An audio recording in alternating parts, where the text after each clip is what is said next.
एक समय की बात है, भगवान गौतम बुद्ध अपने शिष्यों के साथ बैठे थे और उन्हें उपदेश दे रहे थे। तब उन्होंने अपने शिष्यों से कहा, क्रोध इंसान का सबसे बड़ा दुश्मन है। क्रोध करने वाला व्यक्ति खुद को हानि पहुंचाता ही है, लेकिन दूसरे को भी हानि पहुंचाता है। वह प्रतिशोध के आग में जलता है और अपने जीवन को बर्बाद करता है। उनके उपदेश खत्म हो जाने के बाद उनके शिष्यों में से एक शिष्य खड़ा होता है और उन्हें बोलता है, तू ढोंगी है, तेरी बातें मनुष्यों के रहन सहन से विपरीत है। तू जो भी कहता है उसे अपने जीवन में अनुसरण नहीं करता है और दूसरों को यह सब करने को कहता है। जब उनका वह शिष्य गौतम बुद्ध को उल्टी सीधी बातें कह रहा, तब गौतम बुद्ध ने कोई प्रतिक्रिया नहीं दी और वे शांत बैठे रहे। लेकिन ऐसे में वह व्यक्ति और भी ज्यादा गुस्सा हो गया और गुस्से में आकर उसने गौतम बुद्ध के मुंह पर थूक दिया। इसके बाद भी महात्मा गौतम बुद्ध को गुस्सा नहीं आया, वे शांत रहे। उन्होंने अपने चेहरे से थूक को पोंछा और वह चुपचाप बैठ गए। यह सब देख उस शिष्य को समझ नहीं आया कि वह क्या करेगा। गुस्से में आकर वह उस जगह को छोड़कर चला गया और अगले दिन अपने घर पहुंचा। जैसे ही वह अपने घर पहुंचा, तब तक उसका दिमाग शांत हो चुका था।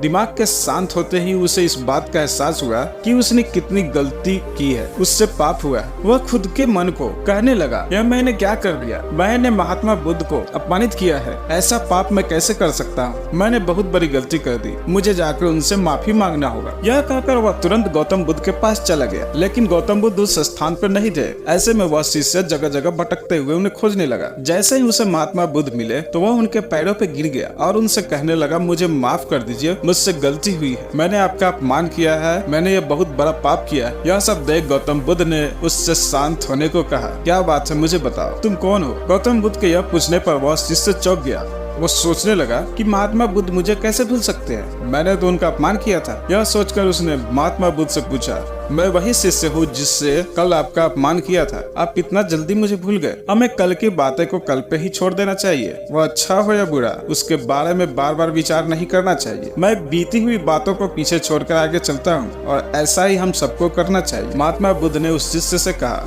महात्मा बुद्ध की अब बात सुनकर वह शिष्य और भी ज्यादा प्रभावित हुआ और उनसे बोला, आज से मैं आपकी हर बातों को माना करूंगा। इस कहानी से हमें सीख मिलती है कि क्रोध करना इंसान के लिए सबसे खतरनाक है। यह मनुष्य का सबसे बड़ा दुश्मन है जो उसे बर्बाद कर सकता है। इसलिए मनुष्य को कभी क्रोध नहीं करना चाहिए। इस कहानी से हमें यह भी सीख मिलता है कि बीती हुई बातों को हमें भूलकर आगे बढ़ना चाहिए। अगर कोई मनुष्य अपनी बीती हुई बातों पर ज्यादा ध्यान देता है तो उसका ध्यान पूरी तरह से भूतकाल में लगा होता है और वह इंसान कभी भी आगे बढ़ने की विचार नहीं कर पाता। इसलिए हमेशा पुरानी बातों को छोड़कर आगे बढ़ने की सोचे।